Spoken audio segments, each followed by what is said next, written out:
রাসূলুল্লাহ তথাপিও আপনার কান্না মুবারক বন্ধ করেন। ফাতেমা যখন কথা বললেন, নবী তো কান্না মুবারক বন্ধ করে দেন। নবী কান্দে, ইয়া রাব্বি আবলি উম্মতি, ইয়া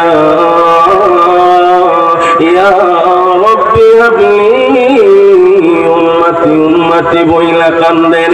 ফাতেমা ডাকতে বলেন, বাবা এত করে বললাম, সিদ্দিক বলল, ওমর রাদিয়াল্লাহু তাআলা বলল, আমি ফাতেমা বললাম, ইয়া রাসূলুল্লাহ আপনার কান্না মুবারক বন্ধ করেন নাই, আমি আপনি উম্মতের জন্য কান্দেন।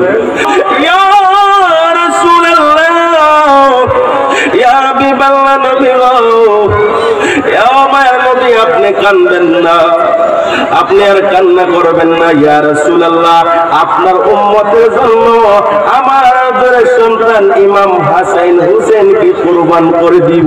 সুবহানাল্লাহ বলে। এরপরে দয়াল নবীজির মাথা মুবারক উঠাইলেন, মাথা মুবারক উঠাইয়া ডাক দিয়ে বলেন, ফাতেমা তোমার দেওয়াতে আমি রহমাতুল লিল আলামিন খুশি হয়ে গেলাম। সুবহানাল্লাহ বলে। উম্মতের জন্য কত পাগল ছিল নবীজি, আমরা ওই নবীর জন্য পাগল হওয়ার প্রয়োজন আছে না নাই? মহব্বত বলে আছে না নাই? নবীর জন্য পাগল হইতে হবে, ওলি আল্লাহকে মন প্রাণ দিয়ে ভালোবাসতে হবে। কথা বলুন ঠিক কিনা?